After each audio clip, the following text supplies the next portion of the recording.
Aí ele vai embora e fala assim, caramba, tudo bem, a justiça foi satisfeita, mas no tocante à consciência, eram ineficazes para aperfeiçoar aquele que prestava o culto, os quais não passam de ordenanças da carne, baseadas somente em comidas, bebidas, diversas abluções impostas até o tempo oportuno da reforma. Agora veja o 11.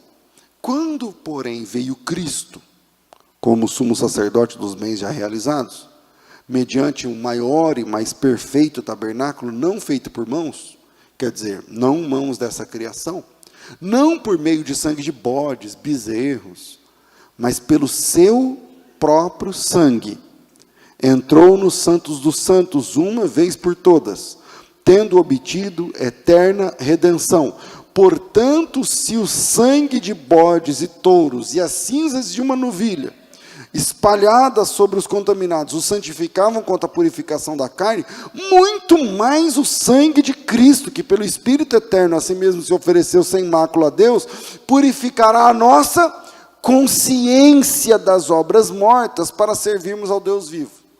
Então vamos lá, na antiga aliança tem um carneirinho que eu pequei, eu coloco a mão na testa do animal, confesso, não sei o que lá, e o carneirinho morre. Aí eu vou embora para casa, quanto à lei, purificado, justificado, mas a minha consciência fala, não, pô, eu que errei. E ainda por cima matei esse animal. Qual a diferença desses milhares de carneiros, bodes, novilhas, porque tinha essas variações? Para o sacrifício de Cristo na cruz, vicário. Ambos são vicários. A palavra vicário do latim é substituto. Quando Jesus, o sacrifício vicário, ele morreu no nosso lugar. Ok, mas o carneirinho também morreu no nosso lugar. Então, qual a diferença quanto à consciência do antigo pacto para a nova aliança? A diferença é a vontade. O carneirinho, se você perguntasse para ele se ele pudesse responder, ele não queria. Agora Cristo, ele veio para morrer pela nossa culpa. Veio para morrer pelos nossos pecados. E a mim cabe apenas aceitar este sacrifício. Me submeter a esse sacrifício. Agora, como é que o sangue de Cristo purifica a nossa consciência? Essa purificação não acontece com sangue literal, mas acontece quando você entende o sacrifício de Jesus como sendo puro e intencional. Então você é justificado, porque ele me amou, e há 2000 anos atrás ele sabia que eu ia existir, dos pecados que eu iria cometer, e ele quis morrer no meu lugar. E isso não significa que você deixa de ser culpado pelos crimes que você cometeu, pelas coisas que você fez. Mas que mesmo sendo culpado, Jesus aceita pagar a sua pena e morrer no seu lugar. Segundo, enquanto houver esperança, você pode bater na porta da graça. Eu estou falando isso baseado na história de Davi, que foi o texto base. O capítulo 11, o Davi aprontou o seu pecado de adultério. O capítulo 11 de 2 Samuel. No capítulo 11, ele faz sexo com essa mulher. E depois ele engravida a mulher. E depois ele manda matar o marido da mulher. E ao matar o marido da mulher, o efeito colateral é que outras pessoas morrem. Ok. Esse é o capítulo 11. A mulher ficou grávida, ele mandou matar o cara. E depois de matar o cara, ele pegou a mulher viúva e casou com ela. Assumiu essa mulher. Só que ninguém sabia. Ninguém sabia. O tempo passou. E aí, um dia, Deus falou com o profeta Natan, que é o capítulo 12. O profeta Natan foi na casa do Davi e falou assim para Davi, eu preciso contar uma história e o senhor me ajudar a resolver um B.O. Ele falou, qual é o B.O.? Ele contou essa história que vocês sabem. Ele falou, o cara tinha um monte de ovelhas, rico, um fazendeiro, e um dia chegou um convidado na casa desse cara, e ao invés dele matar uma ovelha dele, para servir, ele pegou a ovelha do vizinho, que só tinha uma. A ovelha tinha nome, dormia na cama com as crianças. Ele foi lá, pegou essa ovelha e matou. e serviu para o vizinho. O Davi, que tinha um senso de justiça aguçado, o Davi da Bíblia, né? O Davi deu um tapa na mesa e falou assim, esse cara tem que morrer, um cara desse. Como é a história da ovelha? Não, a ovelha tinha nome, a ovelha tinha uma fita vermelha, a ovelha não sei o quê. Ele falou assim, esse cara tem que morrer, e essa ovelha tem que ser paga, restituída para a família 4 vezes mais, e não sei o quê. Quando Davi estava arrotando ali a sua justiça, o Natan deu um tapa na mesa mais alto do que o tapa do Davi, e falou para ele, esse cara é você. Aí o Davi falou, o quê? Ele falou, então, você podia ter a mulher que você quisesse, não sei o quê, você pegou a mulher do cara, tá, matou o cara. Deus tinha revelado para o profeta Natan. E aí, quando o profeta Natan contou a história, nesse naipe, o Davi falou, então eu pequei, eu confesso, então eu errei. O Davi entrou em sofrimento, escreveu o Salmo 51. Vocês conhecem a história do Salmo 51? Senhor, contra ti somente pequei, fiz o que era mal aos seus olhos, eu nasci em pecado concebeu minha mãe, cria em mim, ó Deus, um coração puro, renove em mim um espírito reto, não me lances fora da tua presença, não retires de mim o teu Espírito Santo, não sei o que. Ok. Natan falou assim, Davi, eu estou aqui em nome de Deus para falar para você, que diante dessa reação, porque o Davi podia mandar matar o cara, o Davi é o rei.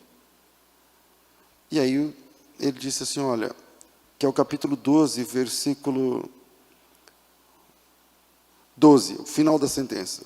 O que você fez em segredo, eu farei diante de todo Israel, em plena luz do dia.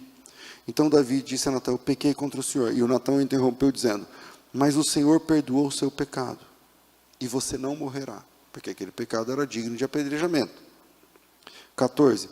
Mas porque com isso você deu motivo a que os inimigos do Senhor blasfemassem, o filho que nasceu morrerá. O menino já tinha nascido. Sabe o que isso significa? O menino já tinha alguns meses. Isso significa que fazia 1 ano, mais ou menos, que o Davi estava escondendo essa história.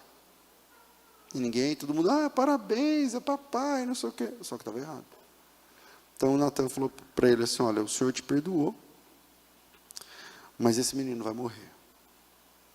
Esse menino vai morrer. Então, nós estamos falando agora da consequência. E aí o Davi entra em sofrimento e também em oração. Versículo 15. O Senhor feriu a criança, que a mulher de Urias teve com Davi. A criança adoeceu gravemente. Já teve um filho doente gravemente? Bebê. Meu amigo. Davi suplicou a Deus pela criança. Davi jejuava. Davi jejuava e entrando em casa, passava a noite deitado no chão. Os anciãos do palácio se aproximaram dele para o levantar do chão. Ele não queria levantar. Também não comia com eles. No 7º dia, a criança morreu. O Davi ficou 7 dias sem comer. O Davi ficou no chão. E que se lasque o reino e o palácio, eu não sei o que, é o meu filho. Morreu. Ou estava morrendo no processo. E aí a gente aprende esse segundo ponto. Enquanto houver esperança, você pode bater na porta da graça. Porque a oração nos dá a possibilidade de falarmos com Deus. Através da oração, nós temos a possibilidade de nos relacionar com Deus. E por vezes, a oração parece... Eu vou falar assim, porque um teólogo que se preza não pode falar o que eu vou falar, mas eu vou falar.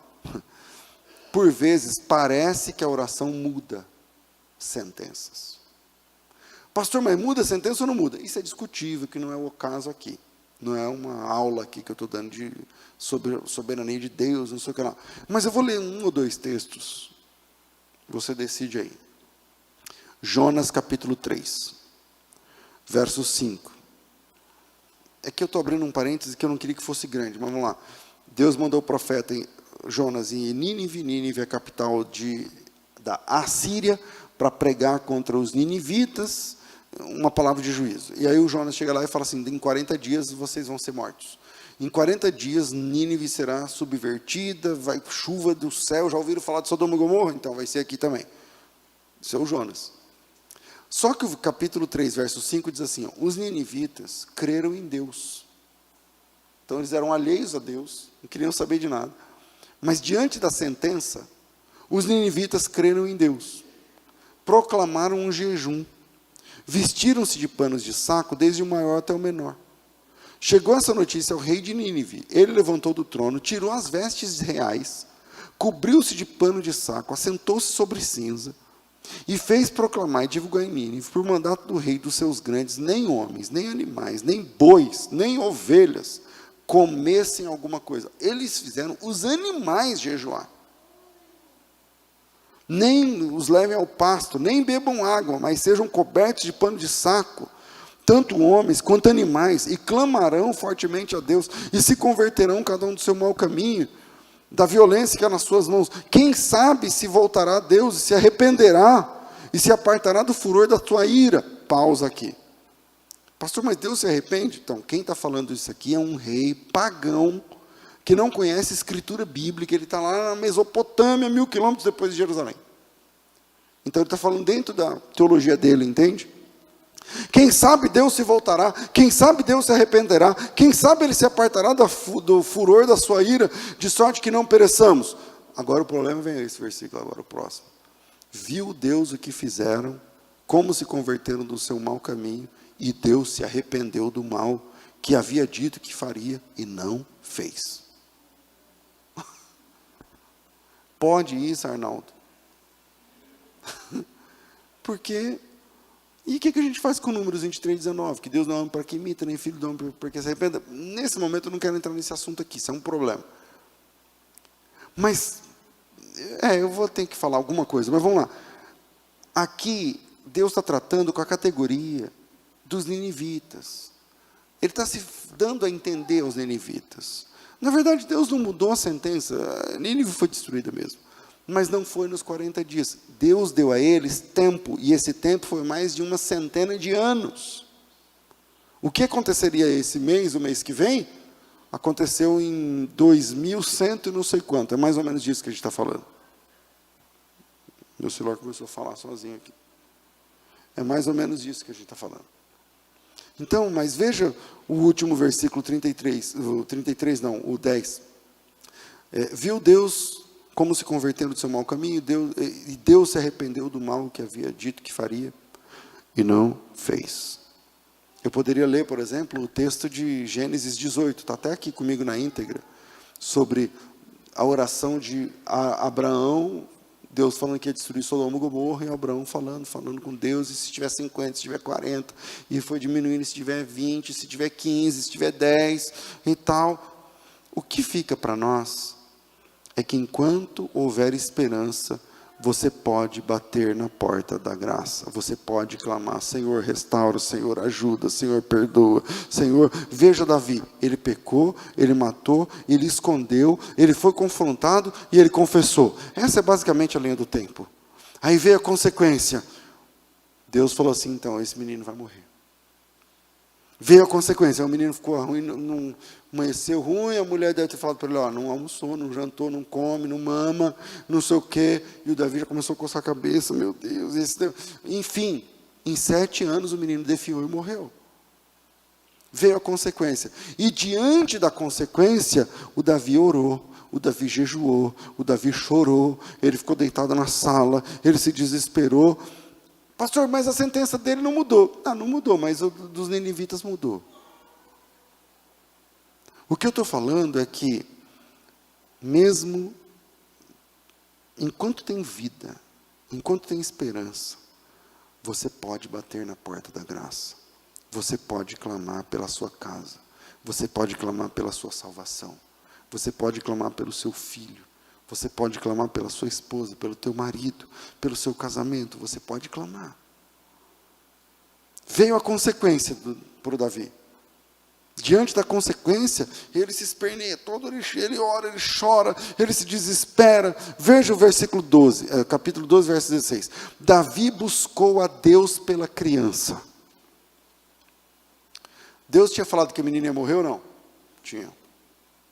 Davi sabia que a menina ia morrer? Sabia. Mas a Bíblia diz assim, jejuou Davi. ele buscou a Deus pela criança. Ele passou a noite prostrado em terra. Os anciãos chegaram para levantá-lo da terra, ele não quis. Ele não almoçou, ele não jantou. Enquanto há vida, há esperança para você lutar. Nesse ministério pastoral, eu já vi mais de uma vez casamentos terminarem só para depois ter que ir lá no cartório pôr o nome de novo para casar com a mesma mulher ou com o mesmo marido. Já viram isso aí ou não? Já. Por quê? Porque Deus é gracioso, perfeitamente gracioso. E a restauração é possível para quem busca de verdade. Pastor, mas no caso o senhor está pregando uma coisa, mas o texto está dizendo outra, porque o menino morreu. Não, o menino morreu, mas mesmo assim Deus foi gracioso com Davi. O menino morreu, mas o outro nasceu. Quem é o outro? Salomão. Sabe de que a gente está falando? A gente está falando de um antepassado de Cristo. Porque Jesus é descendente de Davi, certo? Através de Salomão. Através de Salomão. Que é um ato de graça da parte de Deus. Por último, terceiro. Depois da queda, você pode se levantar e adorar ao Senhor, sim. Depois da queda, você pode se levantar e adorar ao Senhor, sim. Voltando na história que eu contei agora, que é uma história real, do rapaz que eu contratei depois de ter sido preso, saiu na televisão. Quando a mulher falou para mim, pastor, fulano está preso. Preso? Por quê? Segue o link. Mandou lá o da Globo, o jornal da Globo, sei lá o que era da Globo. A polícia colocou ele no camburão. 2 anos preso, tivemos essa conversa difícil. Foi difícil para mim. E vergonhoso para ele. Mas beleza, depois da conversa, bom, vamos almoçar? Vamos, tal. Até ao dia de hoje, eu nunca mais toquei naquele assunto. Nunca mais. Nunca mais. Para a esposa dele eu toquei. Como é que está o comportamento dele, porque eles têm uma criança. Teve que fazer exame na criança, mas graças a Deus não era só virtual. Não, que é um problema. Mas eles têm uma criança, um bebê. Na época, agora já é grande a menina, mas era bebezinha. Assim igual o Davi. E aí, então para a esposa eu perguntei algumas vezes, irmã, como é que está o comportamento, internet, não sei o quê, tal. Não, pastor, agora tá, resolveu. Terceiro, depois da queda você pode se levantar e adorar o Senhor, sim. Segue o texto, versículo 12. Viu Davi que os seus servos cochichavam uns com os outros, e ele entendeu que a criança tinha morrido. Então disse aos seus servos, é morta a criança? E eles responderam, morreu. Davi se levantou da terra, lavou-se, ungiu-se, trocou de roupa, entrou na casa do Senhor e adorou. Depois veio para sua casa, pediu comida, pediu pão. Puseram-no diante dele e ele comeu. A vida depois da queda. Existe vida, louvor, adoração, comida, jantar em família, casa depois da queda. Ou a gente tem que parar de pregar a graça. A igreja é a agência de Deus na terra. Mas a igreja tem, por vezes, uma mania de ficar dosando a graça para as pessoas. Dosando a graça para as pessoas. Tempos atrás morreu o Guilherme de Pádua, que matou a menina, a atriz lá, eu não sei o nome da menina. Daniela Pérez, obrigado. Atriz, eu falei errado a palavra. Aí, beleza. O cara se converteu. Ah, pastor, mas ele não estava arrependido. Como você sabe? Quem sabe é Deus. Se converteu, então é nosso irmão. Se converteu é o que, seu irmão? E aí virou pastor. Cuidava do departamento da igreja e tal. Mas os próprios irmãos, os próprios evangélicos, vocês já viram as redes sociais na época sobre isso? Então, que graça é essa que a gente não consegue oferecer? Que graça é essa que a gente não consegue ter? Se esse pessoal vivesse na época do primeiro século, ninguém ia aceitar a conversão de Paulo. Porque Paulo matava os caras.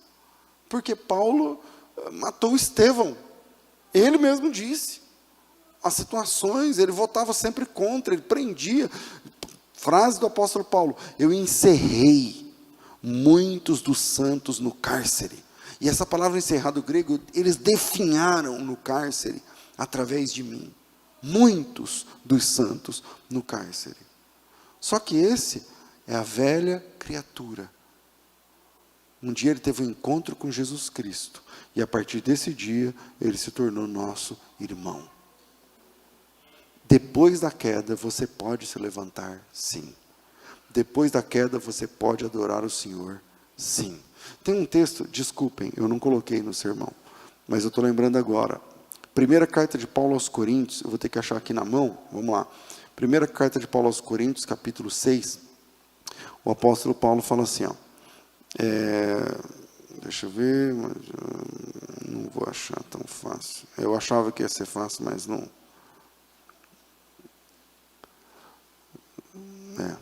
Não estou achando. Que fala que os injustos não herdarão o reino de Deus, nem beberrões, nem adúlteros, nem... 6:9, obrigado. Não sabeis que os injustos não herdarão o reino de Deus? Não vos enganeis, nem impuros, nem idólatras, nem adúlteros, nem efeminados, nem sodomitas, nem ladrões, nem avarentos, nem bêbados, nem maldizentes, nem roubadores herdarão o reino de Deus. Ponto. Tais fostes alguns de vocês. Ou seja, alguns de vocês foram isso. Mas vocês foram lavados, santificados, justificados em nome do Senhor Jesus Cristo e no Espírito do nosso Deus. Próximo versículo, se liga. Todas as coisas nos são lícitas, mas nem todas as coisas nos convêm. Então, depois da falha, é possível se levantar. O Davi se levantou, a Bíblia diz que ele chorou, ele jejuou, ele esperneou, ele gritou, ele não jantou, ele não almoçou, ele não tomou café, ele não bebeu água, o pessoal tentava levantar, ele não queria, aí o menino morreu. E é lindo essa parte aqui em Davi, como isso nos ensina. Ele perguntou, ele viu a conversa das pessoas, o menino morreu? Aí eles disseram, morreu. E aí o próximo verso, o 20, o Davi se levantou, tomou banho, se ungiu, trocou de roupa. Primeiro compromisso, entrou na casa de Deus e adorou. Entrou na casa de Deus para adorar. Segundo compromisso, veio para casa e pediu pão. Tem comida? Agora eu vou aceitar. 7 dias depois, puseram diante dele e ele comeu. E aí o pessoal chegou em Davi e falou assim, ué, tá maluco? Enquanto o menino estava vivo. Estava vivo o menino. Você não queria comer, você não queria... Agora que ele morreu, você levantou, adorou a Deus, trocou de roupa, tomou banho, comeu e tal. E aí ele disse, então, enquanto o menino estava vivo, eu tinha a esperança de ser ouvido. Deus não quis ouvir. Eu tive de amargar a perda do meu filho. Mas agora que o menino morreu, eu posso me levantar e apostar na graça do Deus que eu sirvo. Eu tomo banho, eu entro na casa de Deus e eu adoro o meu Deus. O perdão não apaga memórias. Mas diante do perdão de Deus, você pode se levantar, você pode se lavar, você pode se ungir, e você pode entrar na casa de Deus e adorar o seu nome, que você será bem-vindo. Você pode não ser bem-vindo para quem você causou o mal, que não lançou o teu pecado no mar, conforme o texto de Miqueias. Mas Deus, o único que é digno de receber a honra, o louvor, a glória, o poder, tudo, esse vai receber a sua adoração. Pode levantar a mão, pode dar glória a Deus, pode glorificar, pode orar, pode dobrar joelho, pode se envolver com o ministério. A graça de Deus é real, e a casa de Deus é o lugar da reunião dos perdoados. Deus abençoe vocês, em nome de Jesus Cristo. Amém. Amém. Vamos ficar de pé, meus irmãos, por gentileza.